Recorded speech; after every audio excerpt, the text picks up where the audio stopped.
ಪ್ರೀತಿಯ ಪ್ರಥಮ PUC ವಿದ್ಯಾರ್ಥಿನಿಯರಿಗೆಲ್ಲರಿಗೂ ಬೆಳಗಿನ ಶುಭೋದಯಗಳು.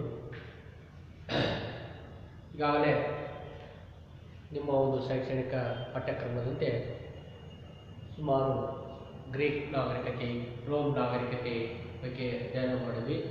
ಈ ರೋಮ್ ನಾಗರಿಕತೆ ಏನಿದೆಯಪ್ಪ ಅಂದರೆ ಅಲ್ಲಿ ಈಗಾಗಲೇ ಕಾನ್ಸ್ಟಂಟೈನನ ಕಾಲಾವಧಿಯಲ್ಲಿ ಈ ಒಂದು ಕ್ರೈಸ್ತ ಧರ್ಮ ಯಾವ ರೀತಿ ಅಲ್ಲಿ ಯಹೂದಿಗಳಿಗೆ ಅವಮಾನಗೊಳಿಸಲಾಗ್ತಿತ್ತು.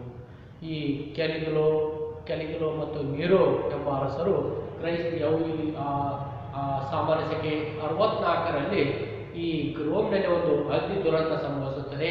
ಈ ಅಗ್ನಿ ದುರಂತ ಸಂಭವಿಸಿದಾಗ ಏನು ಹೇಳ್ತಾರಪ್ಪ ಅಂದರೆ ಇದಕ್ಕೆಲ್ಲ ಯಹೂದಿಗಳೇ ಕಾರಣ, ಅವರ ಅನಿಷ್ಟರು ಅಂತಂದೇಳಿ ಜೀವಂತ ಸಿಂಹಗಳಿಗೆ ಅವರನ್ನು ಆಹಾರವಾಗಿ ಎಸೆಯಲಾಗ್ತಾ ಇತ್ತು ಮತ್ತು ಜೀವಂತ ಬೆಂಕಿಗೆ ದಹನ ಮಾಡಿ ಅವರನ್ನು ಹಿಂಸಾತ್ಮಕವಾಗಿ ಕೊಲೆಗೊಳ್ಳಲಾಗ್ತಾ ಇತ್ತು. ಹೀಗೆ ಚಿತ್ರ ಹಿಂಸೆಯನ್ನು ಸಹ ಸಹಿಸಿಕೊಂಡು ಆ ರೋಮನ್ ಯುಗದಲ್ಲಿ ಈ ಒಂದು ಕ್ರೈಸ್ತ ಧರ್ಮ ತನ್ನದೇ ಆಗಿರ್ತಕ್ಕಂಥ ಅಸ್ತಿತ್ವವನ್ನು ಉಳಿಸಿಕೊಂಡು ಬರುತ್ತದೆ. ಅಂತ ಪ್ರಪಂಚ ಧರ್ಮಗಳಲ್ಲಿ ಈಗಾಗಲೇ ಈ ಕ್ರೈಸ್ತ ಧರ್ಮ ಮತ್ತು ಇಸ್ಲಾಂ ಧರ್ಮ ಅಂತಂದೇಳಿ ನಿಮಗೆ ಈ ವರ್ಷ ಶೈಕ್ಷಣಿಕ ವರ್ಷದಲ್ಲಿ ಈ ಒಂದು ಜಾಗತಿಕ ಇತಿಹಾಸದಲ್ಲಿ ಅಳವಡಿಸಲಾಗಿದೆ. ಹಾಗಾದರೆ ಪ್ರಪಂಚ ಪ್ರಮುಖ ಧರ್ಮಗಳಲ್ಲಿ ಪ್ರಮುಖವಾಗಿರ್ತಕ್ಕಂಥದ್ದು ಕ್ರೈಸ್ತ ಧರ್ಮ ಮತ್ತು ಇಸ್ಲಾಂ ಧರ್ಮ. ಇದರಲ್ಲಿ ಕ್ರೈಸ್ತ ಧರ್ಮ ಅಂತಂದೇಳಿ ನಾವು ನೋಡ್ತೀವಿ. ಹಾಗಾದರೆ ಈ ಕ್ರೈಸ್ತ ಧರ್ಮದ ಹಿನ್ನೆಲೆ ಏನಿದೆ ಅಂದರೆ ಇಡೀ ಪ್ರಪಂಚದಲ್ಲೇ ಕ್ರೈಸ್ತ ಧರ್ಮ ಒಂದು ಪ್ರಮುಖ ದೊಡ್ಡ ಧರ್ಮವಾಗಿದೆ. ವಿಶ್ವದ ಒಟ್ಟು ಜನಸಂಖ್ಯೆಯಲ್ಲಿ 33% ಈ ಒಂದು ಧರ್ಮವನ್ನು ಅನುಕರಣೆ ಮಾಡ್ತಾ ಇದ್ದಾರೆ. ಹಾಗಾದರೆ 33% ಬೌದ್ಧ ಜನಸಂಖ್ಯೆ ಈ ಕ್ರೈಸ್ತ ಧರ್ಮದ ಅನುಯಾಯಿಗಳಾಗಿದ್ದು, ಈಗ ಆದ್ದರಿಂದ ಜನರ ಪ್ರಪಂಚದ ಧರ್ಮವೆಂದೇ ಕರೆಯುತ್ತಾರೆ. ಈ ಒಂದು ಪ್ರಪಂಚದಲ್ಲೇ ಅತ್ಯಂತ ದೊಡ್ಡ ಧರ್ಮವಾಗಿದ್ದರಿಂದ ಕ್ರೈಸ್ತ ಧರ್ಮವನ್ನು ಪ್ರಪಂಚದ ಧರ್ಮವೆಂದು ಕರೆಯಲಾಗುತ್ತದೆ. ಯೇಸು ಕ್ರಿಸ್ತ ಈ ಒಂದು ಧರ್ಮದ ಸಂಸ್ಥಾಪಕ. ಅಂದರೆ ಕ್ರೈಸ್ತ ಧರ್ಮದ ಸಂಸ್ಥಾಪಕ ಯೇಸು ಕ್ರಿಸ್ತ ಈ ಧರ್ಮದ ಸಂಸ್ಥಾಪಕ.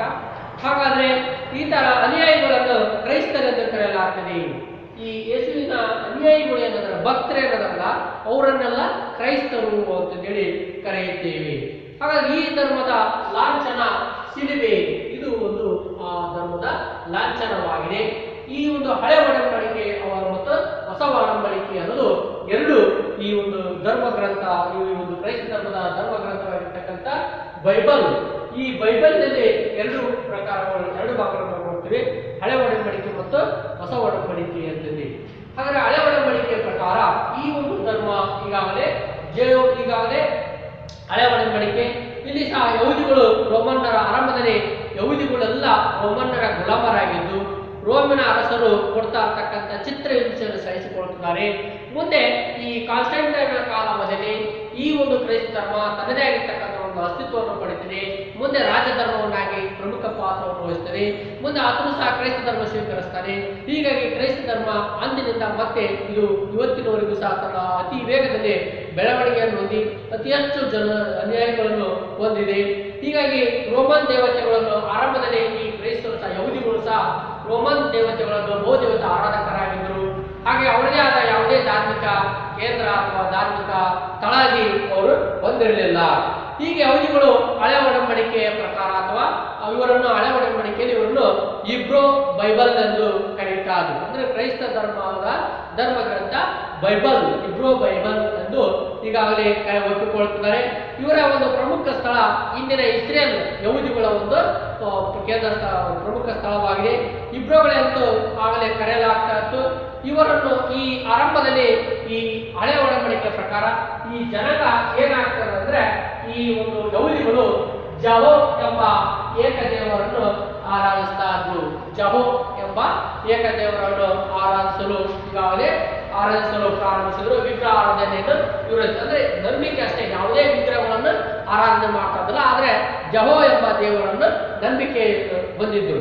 ಹೀಗೆ ನಂತರ ವಿಗ್ರಹ ನಿರ್ವಹಿಸಿ ಇವರ ಒಂದು ಧಾರ್ಮಿಕ ಕೇಂದ್ರ ಜೆರುಸಲೆಮ್, ಯಹೂದಿಗಳ ಧಾರ್ಮಿಕ ಕೇಂದ್ರ ಜೆರುಸಲೆಮ್ ಆಗಿತ್ತು. ಹಾಗಾಗಿ ಅವರ ಧಾರ್ಮಿಕ ಕೇಂದ್ರವಾಗಿತ್ತು. ಹಳೆ ಒಡಂಬಡಿಕೆ ಯಹೂದಿಗಳ ಅನೇಕ ಉಪದೇಶ ಸಂದೇಶಗಳನ್ನು ಈಗಾಗಲೇ ತತ್ವಗಳನ್ನು ತಮ್ಮ ಧಾರ್ಮಿಕ ಕೇಂದ್ರಗಳಲ್ಲಿ ಆಗಲೇ ಅನುಭವಗಳನ್ನು ಒಳಗೊಂಡಿದೆ. ಈ ಎಲ್ಲ ಯಹೂದಿಗಳ ಅನುಭವಗಳನ್ನು ಒಳಗೊಂಡಿರ್ತಕ್ಕಂಥ ಒಂದು ಭಾಗ ಅಂದರೆ ಹಳೆ ಒಡಂಬಡಿಕೆ. ಹಾಗಾದರೆ ಯಹೂದಿಗಳು ಈಗಾಗಲೇ ಮೋಸಸ್ ಎಂಬ ಒಬ್ಬ ಪ್ರವಾದಿಯನ್ನು ನಂಬಿದ್ರು. ಇವರ ಯಹೂದಿಗಳ ಪ್ರವಾದಿ ಎಂದು ಯಾರು ಕರೀತಾರಪ್ಪ ಅಂದರೆ ಮೋಸಸ್ ಅನ್ನು ಯಹೂದಿಗಳ ಪ್ರವಾದಿ ಎಂದು ಪಡೆದುಕೊಂಡರು. ಈ ಮೋಸಸ್ ಈ ಯಹೂದಿಗಳಿಗೆ ಕೊಟ್ಟಿರ್ತಕ್ಕಂಥ 10 ದೈವಾಜ್ಞೆಗಳನ್ನು ಈಗ ಅವುಗಳನ್ನೇ ಕ್ರೈಸ್ತ ಧರ್ಮದಲ್ಲಿ ಸೇರಿಸಲಾಗಿದೆ. ಈ 10 ದೈವಾಜ್ಞೆಗಳನ್ನು ಕ್ರೈಸ್ತ ಧರ್ಮದಲ್ಲಿ ವಿಲೀನಗೊಳಿಸಲಾಗಿದೆ. ಕ್ರಿಸ್ಟಿಯಾನಿಟಿ ಈ background. Christianity is the major religion in the world. ಪ್ರಪಂಚದಲ್ಲೇ ಅತ್ಯಂತ ಒಂದು ದೊಡ್ಡ ಧರ್ಮವಾಗಿದೆ. With following of 33% the world population. ಇಡೀ ಪ್ರಪಂಚದ ಒಟ್ಟು ಜನಸಂಖ್ಯೆಯಲ್ಲಿ 33% ಜನ ಈ ಒಂದು ಧರ್ಮವನ್ನು ಅನುಕರಣೆ ಮಾಡ್ತಾ ಇದ್ದಾರೆ, ಆಚರಣೆ ಮಾಡ್ತಾ ಇದ್ದಾರೆ. People call it the world religion. ಅಂದ್ರೆ ಅವರೆಲ್ಲ ಇಡೀ ಪ್ರಪಂಚದಲ್ಲೇ ಇದು ಒಂದು ದೊಡ್ಡ ಧರ್ಮ ಅಂತೇಳಿ ಅನುಕರಣೆ ಆಗಿದೆ. The founder of Christianity the Jesus ಕ್ರಿಸ್ತ. ಅಂದ್ರೆ ಯೇಸು ಕ್ರಿಸ್ತ ಈ ಒಂದು ಧರ್ಮದ ಸಂಸ್ಥಾಪಕ. ನಂತರ his followers are called as Christians. ಅಂದ್ರೆ ಆತನ ಅನುಯಾಯಿಗಳು ಅಂತ ಹೇಳ್ತಾರೆ ನಾವು ಕ್ರಿಶ್ಚಿಯನ್ಸ್ ಅಂತ ಹೇಳಿ ಕರೀತೇವೆ. Crosses is the emblem of Christianity. ಅಂದ್ರೆ ಕ್ರೈಸ್ತ ಧರ್ಮದ ಲಾಂಛನ ಈ ಸಿಲುಬೆ ಇರುತ್ತಲ್ಲ, ಇದನ್ನ ಕ್ರೈಸ್ತ ಧರ್ಮದ ಲಾಂಛನ ಅಂತ ಹೇಳಿ ನಾವು ಈಗಾಗಲೇ ಗುರುತಿಸಲಾಗಿದೆ. ಈ ಒಂದು ಕ್ರಿಸ್ಟಿಯಾನಿಟಿ ಈಗಾಗಲೇ it roots in Judaism, the religion of the Jehovah. ಅಂದ್ರೆ ಈ ಜುಡಾಯಿಸಮ್ ಎಂಬುದು ಏನಾಗ್ತಂದ್ರೆ ಇವರು ಜಹೋವ್ ಎಂಬ ಏಕ ದೇವರು, ಅಂದ್ರೆ ಯಹೂದಿಗಳು ಏನಂತಂದ್ರೆ ಈ ಒಂದು ಜಹೋವ್ ಎಂಬ ದೇವರನ್ನು ಆರಾಧಿಸ್ತಾ ಇದ್ರು. They where is Israel ruled by the Roman empire. ಅಂದ್ರೆ ಇವರ ಒಂದು ಪ್ರಮುಖ ಕೇಂದ್ರ ಸ್ಥಳ ಇಂದಿನ ಇಸ್ರೇಲ್ ಇವರ ಒಂದು ಪ್ರಮುಖ ಕೇಂದ್ರ ಸ್ಥಳವಾಗಿದೆ. ಇವರು ರೋಮನ್ನರ ಗುಲಾಮರಾಗಿದ್ರು ಅಂತ ಹೇಳಿ ಹೇಳಬಹುದು. ನಂತರ ಈಗಾಗಲೇ ಎಂಪೈರ್ ದೇ ಬಿಕೇಮ್ ದ ಸಲೋಸ್ ದ ರೋಮನ್ಸ್. ಅಂದ್ರೆ ರೋಮನ್ನರು ಅನುಕರಣೆ ಮಾಡ್ತಾ ಇರ್ತಕ್ಕಂಥ ಭೂದೇವತಾ ಆರಾಧನೆಯನ್ನು ಇವರು ಸಹ ಆರಂಭದಲ್ಲಿ ಅನುಕರಣೆ ಅವನ್ನೇ ಆರಾಧಿಸ್ತಾ ಇದ್ರು. ಈ Jehovah worship Roman edicts and did not have their own religion base. ಅಂದ್ರೆ ಇವರು ಸಹ ಏನಾಗಿದೆ ಅಂದ್ರೆ ಆ ತತ್ವವನ್ನು, ಆ ಒಂದು ದೈವ ಶಕ್ತಿಯಾಗಿರ್ತಕ್ಕಂಥ ಜಹೋವನ್ನು ಅನುಕರಣೆ ಮಾಡಲಿಕ್ಕೆ ಪ್ರಾರಂಭಿಸಿದ್ರು. ಆಗ ಈ ಅಲ್ಲಿವರೆಗೂ ಇವರಿಗೆ ಯಾವುದೇ ಧರ್ಮ, ಯಾವುದೇ ಇದು ಅವರ ಅಸ್ತಿತ್ವದಲ್ಲಿ ಇರಲಿಲ್ಲ. ದ ಓಲ್ಡ್ ಟೆಸ್ಟ್ಮೆಂಟ್ ಅಥವಾ ಈ ಇಬ್ರೋ ಬೈಬಲ್ ಆಫ್ ದಿ ಜಹೋವ್. ಅಂದ್ರೆ ಹಳೆಯ ಒಡಂಬಡಿಕೆಯನ್ನು ಅವರ ಒಂದು ಹಳೆ ಒಡಂಬಡಿಕೆ ಪ್ರಕಾರ ಈ ಜಹೋವ್ ಅಥವಾ ಇಬ್ರೋ ಅಂತಂದೇಳಿ ಇವರನ್ನು ಕರೆಯಲಾಗ್ತದೆ. accepted by the Christianity, the Jahov are also called the Hebrews. In Israel, the worship of the god Jahov and opposed ideal worship. ಅಂದ್ರೆ ಜಹೋವ್ ಎಂಬ ಏಕ ದೇವರನ್ನು ಆರಾಧಿಸಲು ಪ್ರಾರಂಭಿಸಿದರು. ನಂತರ they worship on the Jahov and opposing Jerusalem was their religion center. ಇವರ ಒಂದು ಜೆರುಸಲೆಂ ಎಂಬುದು ಧಾರ್ಮಿಕ ಕೇಂದ್ರವಾಗಿತ್ತು. The Old Testament Sunday teachings, the principles and religion experience the Javos. ಅಂದ್ರೆ ಈ ಜೀವನ ತನ್ನ ಸಂದೇಶಗಳು, ಉಪದೇಶಗಳು ಅವೆಲ್ಲ ಈ ಒಂದು ಹಳೆ ಒಡಂಬಡಿಕೆಯಲ್ಲಿ ಅಳವಡಿಸಲಾಗಿದೆ. ಈಗಾಗಲೇ ತತ್ವವನ್ನು ಅಳವಡಿಸಲಾಗಿದೆ. The 10 commandments which the Jews property Moses received from God was later inscripted the Christianity. ಅಂದ್ರೆ ಈ ಒಂದು ದೈವ ಪ್ರವಾದಿಯಾಗಿರ್ತಕ್ಕಂಥ ಮೋಸಸ್ ಕೊಟ್ಟಿರ್ತಕ್ಕಂಥ 10 ದೈವಾಜ್ಞೆಗಳನ್ನು ಈ ಒಂದು ಹಳೆ ಒಡಂಬಡಿಕೆಯಲ್ಲಿ ಅಳವಡಿಸಲಾಗಿದೆ. ನೆಕ್ಸ್ಟ್, ಯೇಸು ಕ್ರಿಸ್ತನ ಜೀವನ ಅಂದ್ರೆ ಅವರ ಆರಂಭಿಕ ಜೀವನ ಈಗಾಗಲೇ ಯಾವ ರೀತಿ ಇತ್ತು ಅಂದ್ರೆ ಈ ಸಂಸ್ಥಾಪಕರಾಗಿರ್ತಕ್ಕಂಥ ಕ್ರೈಸ್ತ ಧರ್ಮದ ಸಂಸ್ಥಾಪಕ ಯೇಸು ಕ್ರಿಸ್ತ ಸಾಮಾನ್ಯ ಶಕೆ ಪೂರ್ವ 4 ಡಿಸೆಂಬರ್ 25ರಂದು ಜುಡಿಯಾದಲ್ಲಿರುವ ಪ್ಯಾಲೆಸ್ಟೈನ್ನ ಬೆತ್ಲೆಹೇಮ್ನಲ್ಲಿ ಈತ ಜನ್ಮಸ್ಥಳವಾಯಿತು. ಯೇಸು ಕ್ರಿಸ್ತನ ಜನ್ಮಸ್ಥಳ ಬೆತ್ಲೆಹೇಮ್ ಅಂದ್ರೆ ಇಂದಿನ ಪ್ಯಾಲೆಸ್ಟೈನ್ ಅಲ್ಲಿ ಬರುತ್ತೆ. ಈತನ ತಂದೆ ಜೋಸೆಫ್, ತಾಯಿ ಮೇರಿ. ಈ ದಂಪತಿಗಳಿಗೆ ಜನಿಸಿರ್ತಕ್ಕಂಥ ಈತ ಒಬ್ಬ ಸರಳ ಜೀವಿಯಾಗಿರ್ತಕ್ಕಂಥ ಸುಪುತ್ರ ಯೇಸು ಕ್ರಿಸ್ತ. ಈತ ಜೋಸೆಫ್ ನಜರತ್ ಅಂತಂದೇಳಿ ಆತನನ್ನು ಅಂದ್ರೆ ಆರಂಭದಲ್ಲಿ ಈತನ ತಂದೆ ತಾಯಿಗಳು ನಜರತ್ನಲ್ಲಿ ವಾಸವಾಗಿದ್ದರಿಂದ ಆತನಿಗೆ ಜೋಸೆಫ್ ನಜರತ್ ಹಳ್ಳಿಯಲ್ಲಿ ಈತ ಚಿಕ್ಕದಾಗಿರ್ತಕ್ಕಂಥ ಹಳ್ಳಿಯಲ್ಲಿ ತಾನು ಬಡಗಿ ವೃತ್ತಿಯನ್ನು ಆಚರಣೆ ಮಾಡ್ತಾ ಇದ್ದ. ಈಗ ಬೈಬಲಿನ ಹೊಸ ಒಡಂಬಡಿಕೆ ಪ್ರಕಾರ ಯೇಸು ಕ್ರಿಸ್ತ ಜನಿಸಿದಾಗ ಪೂರ್ವದಲ್ಲಿ ಒಂದು ನಕ್ಷತ್ರ ಈಗಾಗಲೇ ನಕ್ಷತ್ರವನ್ನು ಮಿನಿಗಿತ್ತಂತೆ. ಅದನ್ನೇ ಪೂರ್ವದ ನಕ್ಷತ್ರ, ಸ್ಟಾರ್ ಆಫ್ ಈಸ್ಟ್ ಎಂದು ಕರೀತಾರೆ. ಯೇಸುವಿನ ಈಗಾಗಲೇ ಯೇಸುವಿನ ಜನನ ಅದೇ ಸಮಯದಲ್ಲಿ ಕೂಡ ಪೂರ್ವದ ನಕ್ಷತ್ರ ಈಗಾಗಲೇ ಕಂಡಿದ್ದರಿಂದ ಅಂದಿನ ಧಾರ್ಮಿಕ ಚಿಂತಕರು, ಪುರೋಹಿತರು ಆಗಲೇ ಆತ ಒಬ್ಬ ಮುಂದೆ ಭವಿಷ್ಯದಲ್ಲಿ ದೈವಾಂಶ ಸಂಭೂತನಾಗ್ತಾನೆ ಎಂಬ ಒಂದು ನಂಬಿಕೆ ನೀಡುತ್ತಿದ್ದರು. ಆದ್ದರಿಂದ ಅವರನ್ನು ಪೂಜಿಸಲು ಆರಂಭಿಸಿದರು.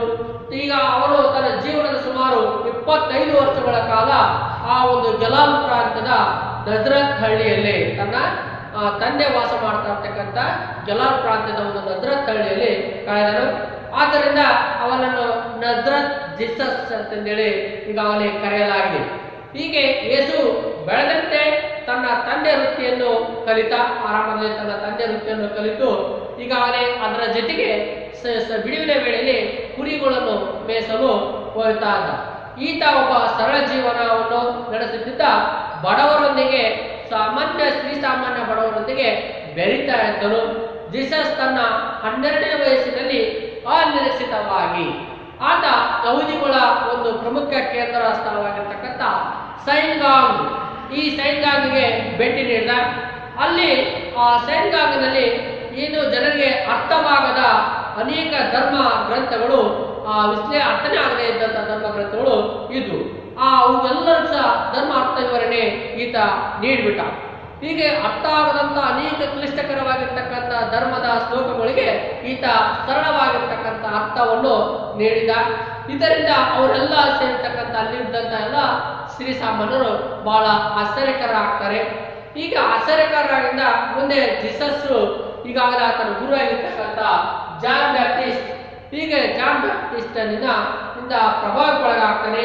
ಮುಂದೆ ಜಾನ್ ಬ್ಯಾಪ್ಟಿಸ್ಟ್ ತಮ್ಮ ಪಾಪ ಜೀವನಗಳಿಂದ ಮುಕ್ತಿಗೊಳಿಸಲು ಒಬ್ಬ ಉದ್ಧಾರಕ ಸ್ವೀಕರಿಸಿ ಬರುತ್ತಾನೆ ಎಂದು ಜನರಿಗೆ ಹೇಳಿದ್ದ. ಅಂದ್ರೆ ಈ ಗುರು ಮೊದಲೇ ಭವಿಷ್ಯವನ್ನು ನೋಡಿದ್ದ.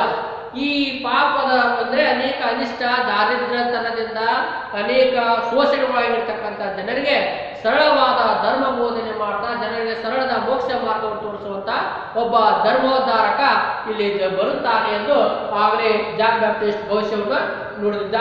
ಹೀಗಾಗಿ ಜೀಸಸ್ ತನ್ನ 30ನೇ ವಯಸ್ಸಿನಲ್ಲಿ ಜಾನ್ ಬ್ಯಾಪ್ಟಿಸ್ಟ್ನಿಂದ ದೀಕ್ಷೆಯನ್ನು ಸ್ವೀಕರಿಸಿ ನಂತರ ಜೀಸಸ್ ಹೊಸ ಜೀವನ ಆರಂಭಿಸಿದ.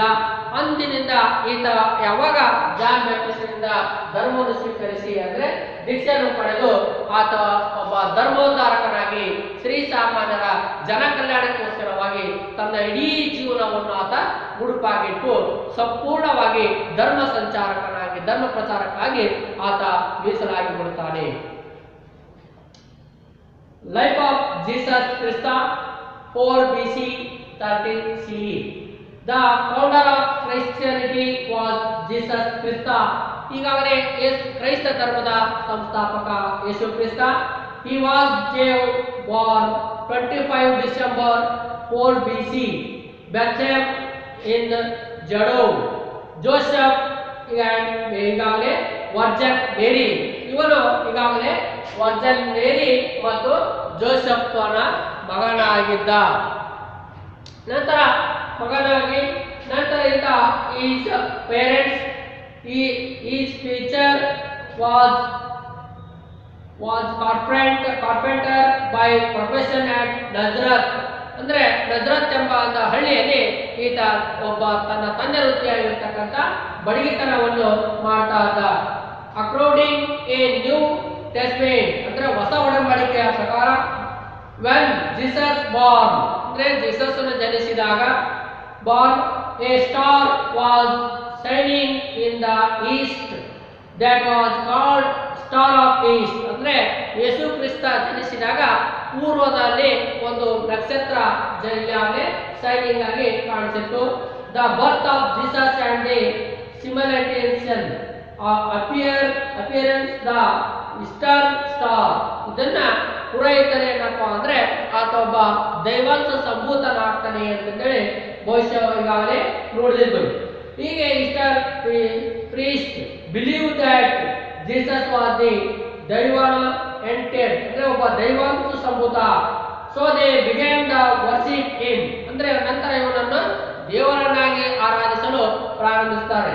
ನಂತರ he spent almost 25 years his life in the Nazareth in the province of Galilee and hence was called Jesus Nazareth. ಅಂದ್ರೆ ಸುಮಾರು ತನ್ನ 25ನೇ ವರ್ಷದವರೆಗೂ ಸಹ ಆತ ಈ ನಜರತ್ ಅಂದ್ರೆ ಇಲ್ಲಿ ಇರ್ತಕ್ಕಂಥ ಜೀಸಸ್ ನಜರತ್ ಅಂದ್ರೆ ನಜರತ್ ಎಂಬ ಹಳ್ಳಿಯಲ್ಲಿ ತನ್ನ ತಂದೆ ತಾಯಿಯೊಂದಿಗೆ ಆತ ಬಡಗಿ ವೃತ್ತಿ ಮಾಡ್ತಾ ಕುರಿಗಳನ್ನು ಮೇಯಿಸ್ತಾ ತನ್ನ ಜೀವನವನ್ನು ಕಳೀತಾ ಇದ್ದ. As Jesus grew up, learned the profession of the father and also grazed the sheep. ಅಂದ್ರೆ ತನ್ನ ತಂದೆ ವೃತ್ತಿ ಮತ್ತು ಕುರಿಗಳನ್ನಿಂದ ಮೇಯಿಸಲು ಪ್ರಾರಂಭಿಸಿದ. He had led simple life and was associated with the poor. ಅಂದ್ರೆ ಸರಳ ಜೀವಿಯಾಗಿದ್ದ, ಶ್ರೀ ಸಾಮಾನ್ಯರ ಜನರೊಂದಿಗೆ ಆತ ಬೆರೀತಾ ಇದ್ದ, ಅವರ ಒಂದಿಗೆ ಆತ ಸಾಮಾನ್ಯನಂತೆ ಇರ್ತಾ ಇದ್ದ. Jesus at the age of 12 went to the Jews synagogue. ಅಂದ್ರೆ ತನ್ನ 12ನೇ ವಯಸ್ಸಿನಲ್ಲಿ ಆತ ಯಹೂದಿಗಳ ಒಂದು ಪ್ರಮುಖ ಸ್ಥಾನವಾಗಿರ್ತಕ್ಕಂಥ ಆಕಸ್ಮಿಕವಾಗಿ ಸೈನ್ಗಂಗಾಕ್ಕೆ ಭೇಟಿ ನೀಡಿದ. ಹೀಗೆ ಸೈನ್ಗಂಗ ಈ surprise the people by explaining the meaning of the religious text which people have learned to understand. ಅಂದ್ರೆ ಆ ಶ್ರೀ ಸಾಮಾನ್ಯರಿಗೆ ಅರ್ಥ ಆಗದಂತ ಅನೇಕ ಮೀನಿಂಗ್ ಅಂದ್ರೆ ವ್ಯಾಖ್ಯಾನಗಳು ದೈವ ಧಾರ್ಮಿಕ ಗ್ರಂಥಗಳನ್ನು ಆತ ಅವರಿಗೆ ಅರ್ಥವಾಗುವಂತೆ ಸರಳವಾಗಿ ಆತ ತಿಳಿಸಿದ. ಹಾಗಾಗಿ ಅವರೆಲ್ಲರೂ ಆಶ್ಚರ್ಯಕರರಾದರು. Understand Jesus was profoundly influenced by the John Baptist. John Baptist told the people the Moses would arrive, deliver and relieve from the influence life. The Jesus was the baptized by John at the age 30. After the baptist, Jesus started new life. ಅಂದ್ರೆ John Baptist ಏನಿದ್ದ ಪ್ರಭಾವಕ್ಕೊಳಗಾಗಿ ನಂತರ ಆತ ಒಂದು ಧರ್ಮ ಗ್ರಂಥವನ್ನು ಸ್ವೀಕರಿಸಿ ಆಗಲೇ ಆತ ಈ ಒಂದು ಕ್ರೈಸ್ತ ಧರ್ಮದ ಎಲ್ಲ ತತ್ವಗಳನ್ನು ಆತ ಪ್ರಚಾರಗೊಳಿಸುವಂತ ಕೆಲಸ ಜಾನ್ ಬ್ಯಾಪ್ಟಿಸ್ಟ್ ನಿಂದ ಪ್ರಭಾವಿತರಾಗಿ ತನ್ನ ಇಡೀ ಜೀವನವನ್ನು ಈ ಒಂದು ಕ್ರೈಸ್ತ ಧರ್ಮ ಪ್ರಚಾರಕ್ಕಾಗಿಯೇ ಮೀಸಲಾಗಿಟ್ಟ. ಈ ಹೊಸ ಅಂದಿನಿಂದ ಆತನ ಹೊಸ ಜೀವನ ಆರಂಭವಾಗ್ತದೆ. He became wandering for child. ಈಗಾಗಲೇ ಆತನ ಇವತ್ತು ಇಡೀ ಕ್ರೈಸ್ತ ಧರ್ಮ ಪ್ರಚಾರ ಮಾಡಲಿಕ್ಕೆ ಯೇಸು ತನ್ನ ಜೀವನವನ್ನು ಅಂದ್ರೆ ತನ್ನ ಜೀವನ ಪೂರ್ತಿ ಆ ಒಂದು ಕ್ರೈಸ್ತ ಧರ್ಮ ಪ್ರಚಾರಕ್ಕಾಗಿಯೇ ತಾನು ಮೀಸಲಾಗಿದ್ದ. ಹೀಗೆ ತನ್ನ ಉಳಿದ ಸಮಯವನ್ನು ದೇವರ ಪಿತೃತ್ವವನ್ನು ಸಾರ್ತಾ ಅದರಲ್ಲಿ ಜನರ ನ್ಯಾಯ, ಪ್ರೀತಿ ಮತ್ತು ಕರುಣೆಯನ್ನು ಪಡೆಯುವರೆಂದು ಹೇಳಿದ.